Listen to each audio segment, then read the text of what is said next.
Elanio Paredes, miembro del Comité Político del Partido de la Liberación Dominicana. Bienvenido, ¿cómo está usted? Buenos días. Buenos días. Elanio, ¿qué tal? ¿Qué tal? Bueno, aquí estamos en la antesala de la rendición de cuentas y resulta que hay rumores de que la oposición no participaría. ¿Está al tanto usted de cuál es la actitud o la intención de los legisladores del PDD con relación a la rendición de cuentas? La democracia es un régimen de contrapesos. Parecería incluso que este gobierno no lo entiende así.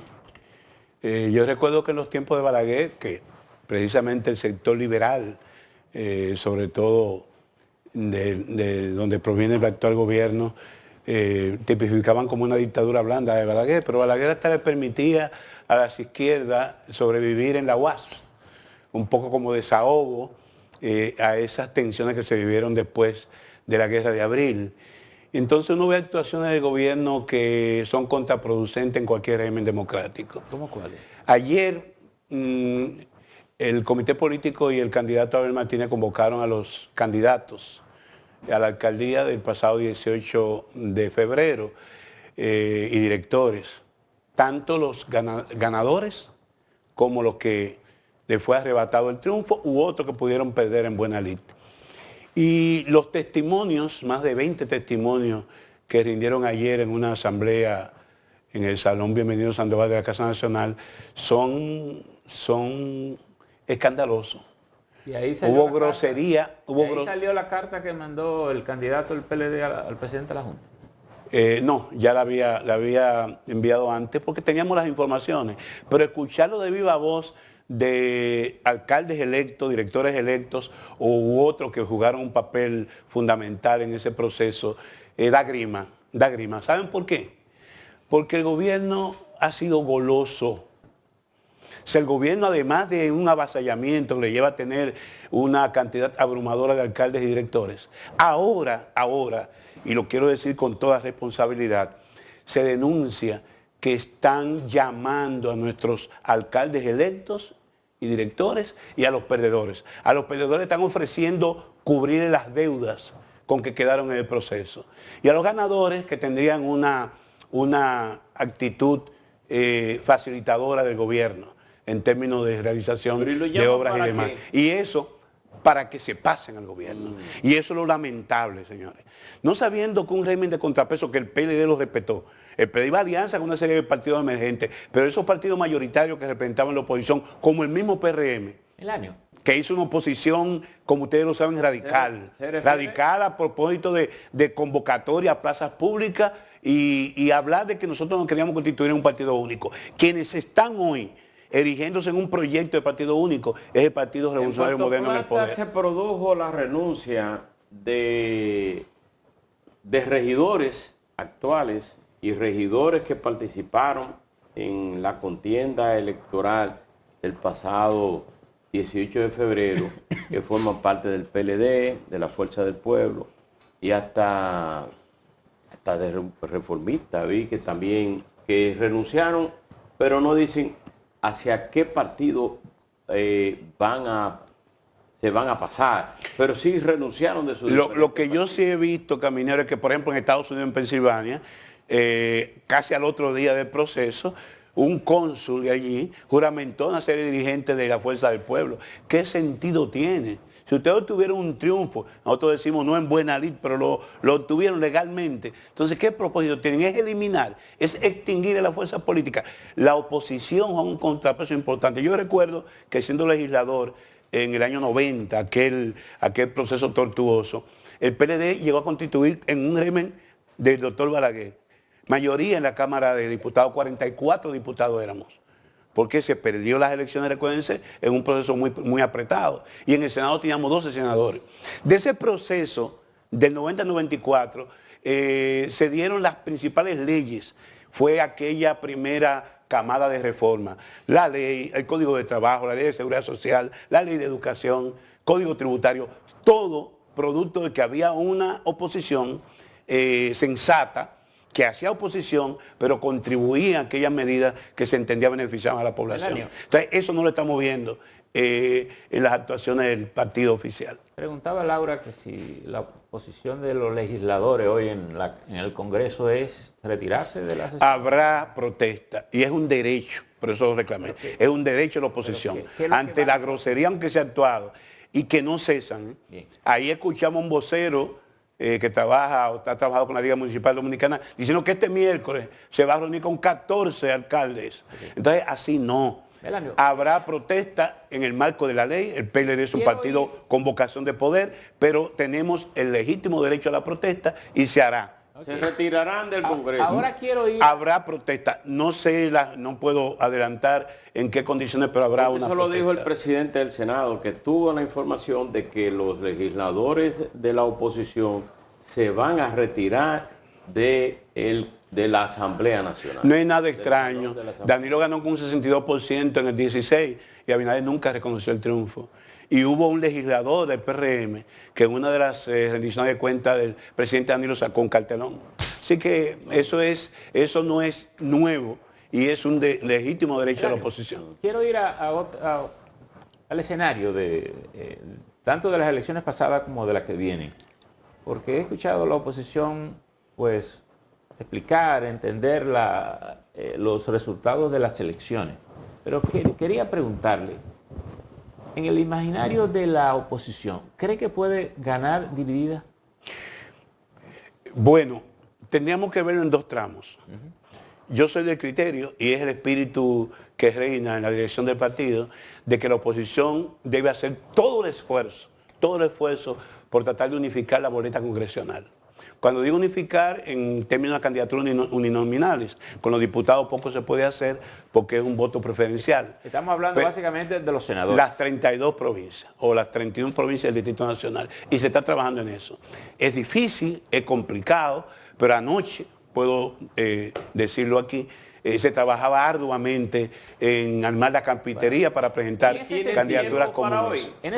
Hay todo el tiempo, porque no hay que entregarlo hoy. Hoy se entregan, digamos... Las alianzas. Ajá, las alianzas. Bueno, pero para entregar las alianzas hay que saber quién es el candidato. Pero se plantea el deseo de participar aliado en tales o cuales demarcaciones, y entonces ya más adelante, hasta el 3 de marzo, hay la posibilidad de presentarle los nombres. El 4 de marzo. En ese sentido, el partido, o los dos partidos, o los tres partidos, tenían en negociación una serie de candidaturas que estaban sujetas a los resultados de febrero. Porque se acordó concretarla después de los resultados de febrero. ¿Los resultados de febrero ayudan a concretar esa alianza o la dificultan?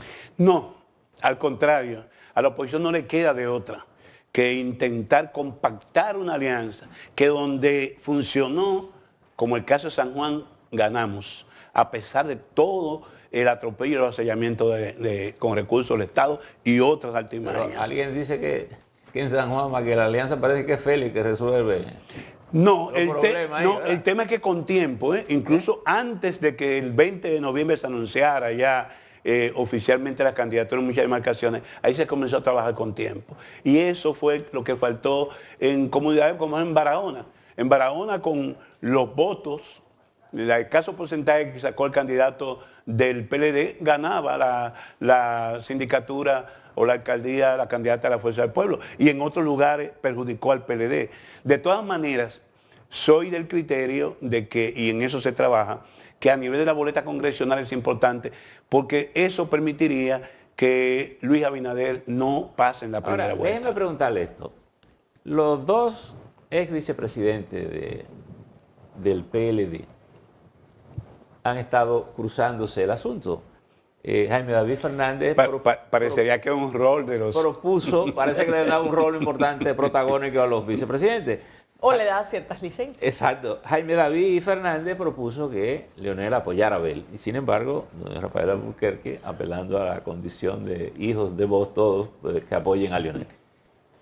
¿Se ha ponderado esa posibilidad en las conversaciones, por lo menos como un ejercicio casi filosófico o de posibilidad? No, eso es imposible. El PLD va con su candidatura, con Abel Martínez, y la posición de Jaime, que respetamos, fue una posición individual de Jaime David, que ustedes saben que es muy creativo. Entonces, le envió una carta al presidente. ¿Cuál es el análisis que yo hago de la situación? Miren, Si fuera una candidatura única, habría una polarización que beneficia a quién, al que favorece la ola, que es Luis Abinader. Ahora, ¿qué es lo que ocurre? Que si se unifica la candidatura de la Fuerza del Pueblo, hay unos digamos, resentimientos, hay unos sentimientos que están ahí y afloran. Y entonces tú no aseguras que todo el voto PLDista pueda apoyar esa candidatura única. Y se da también en sentido inverso. Si fuera Leonel Fernández, que además, como es presidente, tiene una tasa de rechazo alta y pudiera capitalizar a Abinader en una primera vuelta. Ahora, ahí hay una suma algebraica, como decimos, una suma que no es 2 más 2 son 4, sería de más y menos. Si ambos partidos recogen sus votos, y además el PRD, que sacó casi un 3%, es importante en un proceso como este, si ambas fuerzas recogen sus votos en la primera vuelta, con todo el ímpetu, con alianza y actuación compartida en la senaduría, Luis Abinader no pasa en primera vuelta. Luis Abinader sacó con toda la alianza 2.1 millón de votos. Para pasar en primera vuelta necesita 2.800.000 votos. No los tiene y difícilmente lo pueda conseguir en estos 80 días. Sin embargo, cuando la votación es alta, estimamos que pueda obtenerse un 30% en las elecciones de mayo, esos porcentajes que alcanzó Luis bajan, porque el universo es mayor y es la posibilidad que tiene la oposición de primero vencer una primera vuelta, entonces hacer todo el ejercicio, porque debo decirle que el pacto se mantiene. El que clasifique va a recibir el apoyo del que no clasifique en primera vuelta. No lo puede conseguir si hay un 53.37 de abstención, que no se sabe de quién son esos votos. Nosotros hemos hecho el análisis de la composición de ese voto abstencionista. ¿Qué le da a usted? Te puedo decir las 3 fuentes. Primera fuente, los millennials, los Z, no le interesa la política y mucho menos un proceso. Y esa franja de votación de 18 a 35 puede ser determinante para el resultado final de las elecciones presidenciales. Segundo, una clase media que el PLD formó, ayudó a crecer y que se desencantó primero del PLD porque entendió que cometimos errores. Están ahí, no fueron a votar en el 20 y tampoco fueron a votar ahora. Sin embargo, esa clase media tendrá que ir a votar ahora, porque pende sobre ello un golpe fiscal, cualquiera que sea los resultados de las elecciones, con un hoyo de 1.500 millones de dólares en el tema eléctrico, con un déficit creciente, que el servicio de la deuda alcanza ya más que el 4% que se invierte en educación, tiene que venir una reforma fiscal que afectará fundamentalmente a la clase media. Melanio. Y no es que digamos que el PLD no tendrá que hacerla si llega al poder, pero nosotros lo hacemos en crecimiento. Esta gente lo están haciendo en decrecimiento y va a afectar mucho más porque hay que buscar el pago de la deuda externa. Melanio, y el tercer elemento son los pobres. Como decía vos, una democracia de estómago vacío no funciona. Y es ahí donde está la fortaleza de la oposición. Esos sectores vulnerables que siempre dieron el voto al Partido de Liberación Dominicana y que de alguna manera ahora, por los testimonios que vimos ayer, se llevó a una abstención forzosa. Pero el gobierno acaba de decir que hay una reducción de la pobreza monetaria. Pobreza monetaria es valor de la canasta básica. La pobreza que implica calidad de vida es multidimensional, implica acceso a agua potable, acceso a cuestiones sanitarias, acceso a salud, a educación. El gobierno viene hoy en esa dirección. No, es que la pobreza absoluta se ha incrementado. Pobreza monetaria son números. Y esa es la economía monetaria, no es la economía real. En la economía real las familias están afectadas por un 36,5% en el crecimiento de los precios de los alimentos. Y aunque el Banco Central controló, entre comillas, la inflación, el precio de los alimentos ha seguido aumentando. Vamos a pausar un momento en la entrevista porque vamos a conectar con Wendy Hill, que se encuentra desde el Congreso Nacional. Vamos a ver qué novedades tiene. Buenos días, Wendy. Seguimos con Melanio Paredes aquí en los estudios. Hablamos de la pobreza monetaria. Eso es un globo. Pero antes de que usted continúe con la pobreza monetaria, quería preguntarle, ya que Wendy nos presenta el escenario, ¿le suma a la oposición retirarse del Congreso en una coyuntura como esta que ustedes están viviendo? Bueno, ¿Cuáles son las ponderaciones que han hecho para tomar una Parece decisión? que hay estartelones que van a levantar. la oposición tiene que manifestarse y estamos en un ciclo electoral. Ya. La oposición tiene que manifestarse porque realmente ha recibido golpes y sigue aceptándole golpes al gobierno a la oposición. Entonces tenemos que manifestarnos. Es un tema, señor, la democracia está herida. Sí, digo, siga con... Yo recuerdo que hacíamos un análisis el domingo mismo del proceso con nuestros asesores y decía, hay dos razones fundamentales. La democracia de estómago vacío me recordó a la crisis de la democracia en América Latina de Bosch. La democracia de estómago vacío no funciona.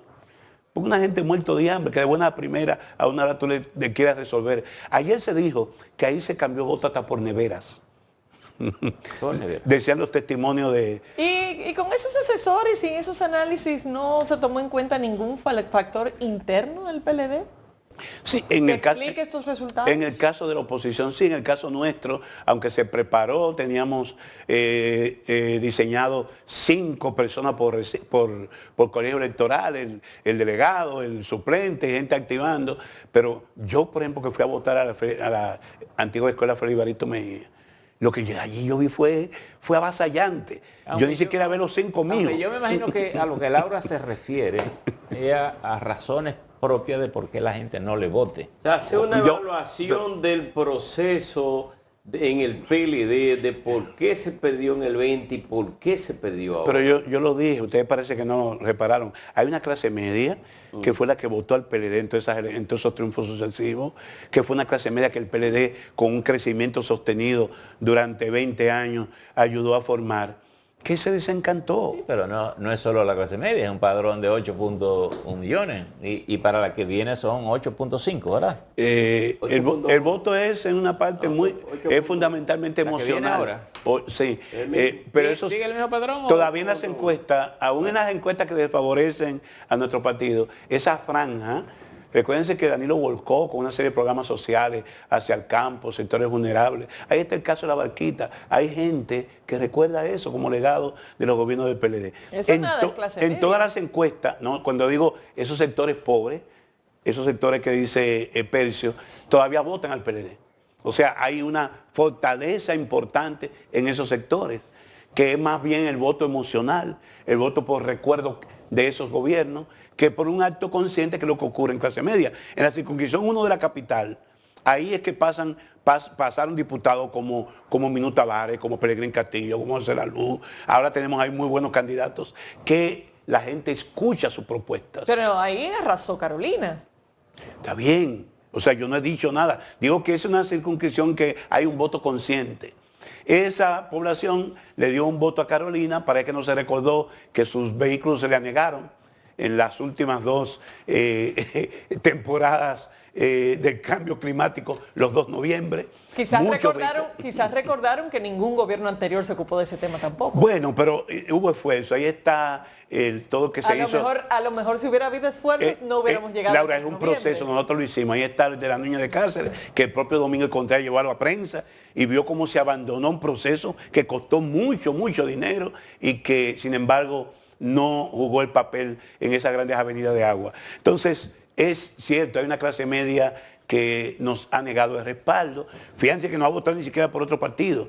El asesor nuestro dice desencanto con la democracia, con la política y con los políticos. Nosotros tenemos que hacer un esfuerzo por encantar a ese segmento de la población para poder tener... ¿Ese asesor de ustedes no toca el tema de si el PLD se piensa renovar internamente o no? Lo hemos estado haciendo. Tú ves ahora, por ejemplo, el equipo que acompaña... Lo único que hemos visto es la renuncia de Ventura Camejo. Bueno, yo no sé por qué tú, si señala que tú tienes que combinar experiencia con renovación. O sea, tú no puedes entregarle el partido a Boy Scout. Tú no puedes entregarle el partido... Ah, son Boy Scout, los tú no puedes a personas sin experiencia, tú tienes que combinar la experiencia con la renovación. O sea, los muchachos, como yo digo, van aprendiendo. Para mí el papel fundamental de esa juventud, de esos candidatos que tenemos muy buenos, diputados, es motivar a que los millennials y la generación Z vayan a votar. En mi caso tengo 2 nietos ya que votan. Dejar que los viejos decidan el partido y ellos que se encarguen de los Z. Están activando, en el comité político hay una camada de nuevos dirigentes. Tú ves al candidato Abel Martínez. Que se percibe con un rol muy secundario. Abel Martínez nació cuando se fundó el partido, tiene 50 años. y tú ves que los voceros, ahí están Johnny Pujols, ahí está Juan Ariel Jiménez, son jóvenes que están jugando su papel. Melanio. Ahora, no creamos que la sola juventud resuelve el problema. Y yo no voy a hablar de la gerontocracia de Estados Unidos, que van 2 candidatos que ya deben estar retirados hace rato, y se toma a la democracia norteamericana como el arquetipo de democracia. No, es un proceso en el PLD se ha dado. Pero esa división del PLD tiene el fracaso de las elecciones de febrero, pero también carga con el fracaso de las elecciones del 2020. Eso no genera ninguna invitación a que alguna gente diga, bueno, quizás es hora de que le demos chance a otra gente a dirigir las lides partidarias. Es que ese proceso se dio, en el partido ingresamos ahora en el proceso de renovación 500.000 nuevos miembros. Pero los viejos no salen. Y el 57% de esos, el 57% son nuevos miembros, el 57% son jóvenes, entre 18 y 35. Y el comité político se renovó, hay una camada de nuevos dirigentes en el comité político. Naturalmente es un proceso, hay un relevo. Los relevos no se dan abruptamente, es un proceso que se está dando en el caso, y debe darse en todos los partidos, porque no somos nosotros solamente el caso. Analiza el gabinete de Luis Abinader para que te des cuenta. Mucho más joven que el del PLD.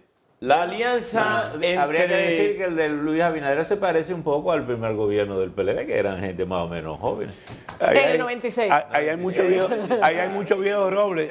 Ahí hay muchos viejos robles. Comencemos con el que comentábamos, con el tema del asalto simulado de ayer. La Alianza Rescate tuvo un problema de compenetración, de maquinar, ¿verdad? Porque, como decía Danilo Medina, cuando anunció y se anunciaba la alianza, que eso era un acuerdo donde tenían que competir e ir unidos en diferentes sitios. Y muchos dicen que fracasó porque perdió, porque no pudieron compenetrarse. Iban divididos en muchas ocasiones. ¿Cómo ustedes piensan que eso tendrá éxito ahora en las congresuales? To be or not to be, ser o no ser. No hay de otra, no hay de otra. Y yo sostengo que hay mucho... ¿No se enfrentarán unos con otros en vez de buscar unificarse? Los egos hay que eliminarlos, porque en política tú no puedes actuar con resentimientos. Tú debes tomar en cuenta acontecimientos y hechos, pero no. Y lo hay en ambas organizaciones. Quizá, como decía Laura, sobre todo los adultos mayores son la mayor dificultad, porque hay una carga acumulada de tipo personal que no ayuda a la política. Yo creo que nosotros tendremos que salir al camino y, como dije, si queremos jugar un papel importante, eso hay que dejarlo a un lado. Pero Danilo dijo, recuérdate, que está en juego la supervivencia de ambos partidos. Y yo digo más que la supervivencia de ambos partidos, de la democracia. Recuérdense que le dije que la democracia es un sistema de contrapeso. Pero y una oposición, en tercer lugar se elimina. No necesariamente, todavía, y tú sabes la carpeta que sigue dando lo que queda de reformismo en este país, en los diferentes gobiernos. Aumentó por encima de muchos partidos. Y el propio PRD, aún estando en el gobierno, lo que fue su matrícula fundamental, tiene un 3, un 4, un 5% de la votación. O sea, los partidos pueden extinguirse en el tiempo, pero yo creo que no es a eso que apostamos. Debemos apostar al fortalecimiento de la fuerza política. A propósito de que hoy es el 180 aniversario de la independencia, la República Dominicana ha estado un poco signada por el número 3. 3. Los trinitarios, los 3 padres de la patria. Y después de la democracia, comenzamos a construir la democracia, siempre hemos tenido como 3 partidos que dominan el escenario. Pero siempre las decisiones se hacen entre 2, a costa de que alguien se pone chiquito. Sí. ¿Quién se va a poner chiquito ahora camino? Yo recuerdo en el 90 que el PLD irrumpió en el escenario y rompió el bipartidismo que tenían el PRD y el Partido Reformista. El PRD se dividió. Y ocurrió, y ha ocurrido en las últimas experiencias. Pero yo sigo apostando al fortalecimiento de los partidos políticos. ¿Quién se va a poner chiquito en esta ocasión? Va a depender del desempeño que tengamos. Ahora, yo sí les garantizo a ustedes que hay un partido fuerte, sólido en todo el país. Lo vimos porque fuimos capaces de presentar candidaturas en las 399 demarcaciones en las elecciones municipales. Y fuimos capaces, a pesar de todo lo que sufrió la oposición, de tener delegados en las 16.000 y tantas fíjese, mesas. ahí hay un punto interesante con las lecturas de los dos partidos de la oposición.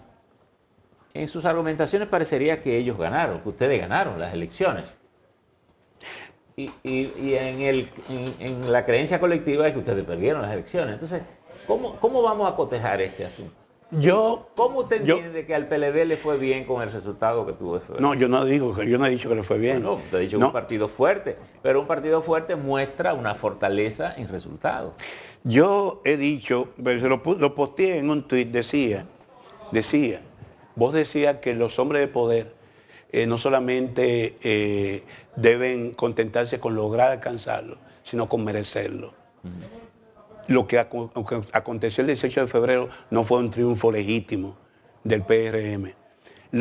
Y queda plasmado en los números. El 22% del electorado de ese padrón de 8 millones fue que le dio aprobación al gobierno. Un gobierno con un 22% de la aprobación de quienes tienen derecho a elegir y ser elegibles, no tiene representatividad. Pero la gente no apoyó la oposición. Entonces, no, bueno, porque insisto, Percio, hubo 1001 formas de inducir a una abstención. Hubo 1.000 formas de poner un precio al voto. Yo te digo, por ejemplo, el precio per cápita del voto en Santiago fue altísimo. ¿Por qué? Porque tú tienes que sumarle a todo lo que hizo Abel Martínez para presentar resultados ostensibles, reconocidos por todos, de tener un Santiago diferente a que encontró en el 2016. Ponle que eso no tuvo un efecto en términos electorales. Pero la primera visita que hizo Luis Abinader a Santiago ofreció 40.000 millones en inversiones. Y inauguraron la entrada a Santiago. Un tramo de autopista Duarte, primera vez que yo veo que inauguran la entrada a una ciudad. Segundo, una semana antes de las elecciones, llevaron los vagones del monorriel. No hay una obra culminada en Santiago, pero se volcaron los recursos. ¿Y cuánto fue la atención? Pero si me permiten, hacer obras es legítimo y positivo. Si me permiten, ¿cuánto votó en Santiago? El 32%. O sea, si tú calculas la inversión que se ha hecho en Santiago y el costo-beneficio del voto, el más alto en términos per cápita. Entonces, si tú fuerzas una abstención, que insisto, esos números dan un triunfo al gobierno, son pírricos. Son píricos. Y si la votación llega a un 70%, los resultados no van a ser un 53%, van a ser un 41%, que es la votación dura que tiene ese partido. Pero el PRD perdió las elecciones contra el Metro de Santo Domingo. Sí, pero fue un proceso. Señores, recuerden el discurso de Leonel, él quería hacer de Santo Domingo un Nueva York chiquito.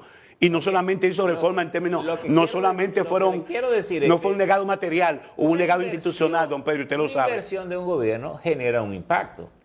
¿Por qué negarle la legitimidad al esfuerzo que el gobierno hace en la inversión en Santiago cuando el PLD ya... Lo que sostenemos, yo sostengo que es un gobierno de allante. Inauguraron el puerto de Cabo Rojo, van allá a ver lo que pasó con Cabo Rojo. Inauguraron Playa Grande, un segmento, ojalá y no venga un torrencial de agua que se derrame todo eso de ese lago que hicieron ahí hacia donde el agua quiera, porque no hay canales. ¿Montegrande? ¿Dónde se refiere? Montegrande. Y están inaugurando obras simplemente de relumbrón, el embalse, de relumbrón. No, es importante que se hagan obras. Es más, este gobierno tiene la más baja inversión pública históricamente, a pesar de tener el índice más alto de endeudamiento. Que se hagan las obras, eso es importante para que la economía crezca y se genere riqueza. Pero aquí no hay una intención. Pero por lo que usted dice, la oposición tiene todas las condiciones de ganar los votos. Y vamos a ganar. ¿Y cuál es la intención? Vamos a ganar las elecciones. ¿Cuál es la intención de voto de Abel Martínez en este momento? Pasaron las elecciones municipales y a partir del 19 partimos de cero. Mientras otros estaban por ahí rumiando, Abel estaba allá en la calle, estaba en Monte Plata, escuchando a los productores. ¿Por qué? Porque nosotros vamos a las áreas sensibles, donde no se puede... ¿Pero se ha hecho alguna medición interna? Acabamos de salir de las elecciones municipales y eso da una medición Y decimos que aún en esas condiciones asiagas, pero en esa la medición oposición no. sacó 1.300.000 votos. En esa medición no le Pero ¿y bien. cómo lo suman la oposición? Si usted le pone un asterisco, yo le he dicho de 1000 maneras que a esos resultados hay que poner un asterisco. Sí, Porque hubo una ¿cuál es? votación por encima del 60% en los principales centros de votación. Nosotros tenemos el desafío, tenemos el reto de llevar a la gente a votar. Si la gente va a votar el 19 de mayo, entonces habrán resultados O diferentes. sea, los que dejaron de votar son de la oposición. Hay 3 fuentes y yo te las señalé. Y esas 3 fuentes perjudicó fundamentalmente a la oposición. ¿Cuál es el desafío de la oposición? No es rumiar una derrota o una victoria, es trabajar para volcar y hacer que en lugar de un 32, como en Santiago, vaya a votar un 70%. Esa es la clave. Bueno, parecería que por lo que usted dice, la oposición se está poniendo de acuerdo, porque vi que usted se puso de acuerdo ya con la abstención inducida del presidente Fernández. Nosotros lo dijimos el propio, Abel habló el lunes, recuerda, el lunes, solo que no fue allí a decir que compran cédulas, sino que dijo que nosotros estábamos obligados a hacer una lectura de lo acontecido y que nosotros íbamos a conectar con la gente, íbamos a buscar por qué el desencanto de la Ahora, gente. ¿por qué el PLD con tantos años, que gobernó tantos años y fue tan eficaz, por ejemplo, en las mediciones, las encuestas, esta vez desaparecieron? Parecería que no tenían a nadie que le ayudara a hacer una encuesta, orientar, porque una encuesta brinda información temprana para tomar previsiones. ¿Qué ha pasado? Hay reparos y hay aprensiones y hay autocrítica. Yo soy de lo que creo. Yo por ejemplo digo, de Laura ahorita. si había esa intención de avasallamiento del gobierno, a mí me parece, fue cuando yo fui a votar que viste avasallamiento, llamé a quien coordine esa área. Digo, ¿qué está pasando aquí? ¿Dónde está la gente nuestra? Incluso yo para identificar mi mesa, tuve que buscarla yo. La vez pasada yo encontraba un compañero con un gafete. Allí está su mesa, compañero. Como soy una persona conocida. Ahora yo tuve que ingeniarme para encontrar mi mesa de votación porque la cambiaron físicamente el lugar. Es que cuando uno está en la oposición hasta la mesa se le pierde. La oposición no hizo contrainteligencia. No se dio cuenta todo lo que había. No se dio cuenta que habían puntos, así como hay puntos de microtráfico, habían puntos de compra, había puntos de trasiego y lamentablemente... Cosa que no es nada nuevo. Sí. Tú estás muy... Mira, yo soy el primero que digo que efectivamente aquí hay un sistema clientelar. Y yo lo he criticado, yo vine aquí, tú lo sabes. Sí. Yo sostuve una candidatura testimonial en el 2019 y criticaba el tema del clientelismo. ¿Cuándo se incrementó el clientelismo en República Dominicana? No por el PLD per se, cuando se separaron las elecciones. Las primeras elecciones, las últimas elecciones que yo participé como candidato fue en 98, candidato a senador de San Cristóbal, jamás participé porque no tenía manera de reunir recursos para alimentar una clientela y llevarla a votar. Los alcaldes, los diputados, los senadores, todos tienen su claque y eso generó un sistema clientelar que ahora, el 18 de febrero, hizo aguas.